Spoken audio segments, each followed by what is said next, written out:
Hello, Mace here. On today's episode, we're going to be going over iced coffee and looking at the right way to make it to avoid some of the common pitfalls. For our iced coffee, we're going to be using a percolator style coffee maker instead of a mocha pot, Keurig, Tassimo, instant coffee. Just kind of back to basics here. This coffee maker is incredibly vintage. It was my mother's grandmother's. So I have no idea how old it actually is, but it looks kind of cool. It would never pass modern safety standards, but it works good nonetheless. So I just added 1 liter of water to it, and I'm just about to measure out the coffee. Now for my coffee, I'm going to be using a 1 to 15 ratio. And because we have 1 liter, that means I need 66.666 repeated grams of coffee. Now you can use other ratios if you want for stronger or weaker coffee, or if you have some sort of preferred setting on your own percolator, that's fine too. But I think when in doubt, using ratios is probably the best way to make your coffee, because a lot of the times those measuring things that the coffee machines come with are next to useless and they're not interchangeable between machines. Whereas in theory, percolation should be somewhat the same between different machines. So then you have some sort of repeatable measure.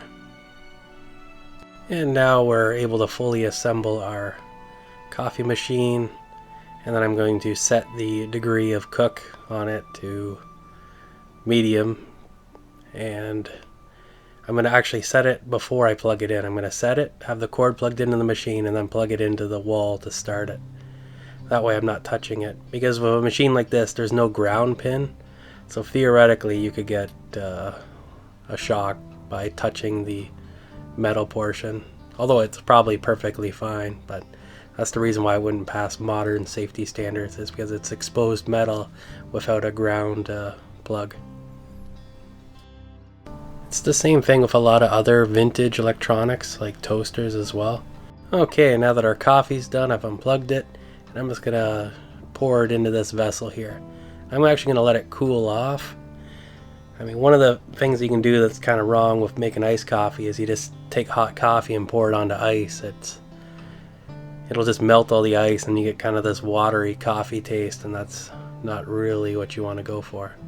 So I think your best bet is to pour it into a vessel, let it cool off so that it's not super hot anymore. It may even be desired to let it cool off and then just refrigerate it and then make your iced coffee at a later time. Okay, time to get this project underway. So I'm going to pour my coffee solution, which is just coffee, into a measuring cup. Now 250 milliliters is about 1 cup, which is about the size of what they rate a coffee cup to be, if that makes any sense. My cup is a little bit bigger than that. I have like a Yeti thermos growler thing.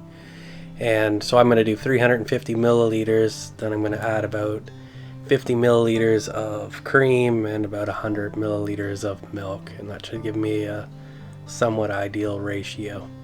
And I'm going to add about a tablespoon of sugar as well to the top, just to kind of sweeten it up a little bit.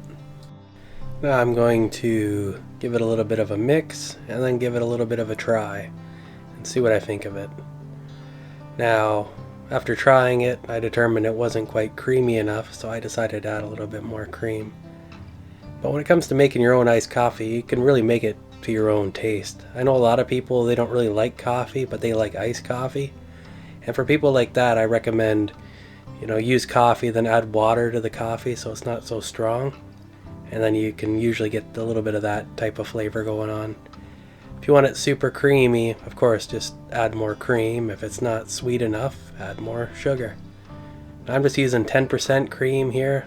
I'm just out of my 35%, but I think that's what I would normally prefer to use. Get it super duper creamy. Oh, creamy, cold, and sweet. It doesn't get any better than that, does it? And now we're just going to transfer the contents into my Yeti coffee cup. Of course, we're going to put some ice in it first. I got these nice big circular ice cube things. I guess they're not really cubes at all. Ice spheres. And of course, I'm spilling it all over the place. and there was even more spills and I edited them out, but I left these in just for continuity, so you could tell that I poured it into the cup and didn't just fill the cup up with liqueur. And there we go, we have our nice iced coffee.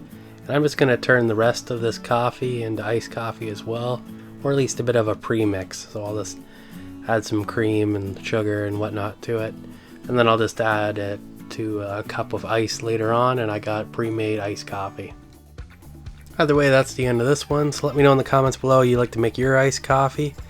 And if you like my content and would like to see more of it, please like and subscribe.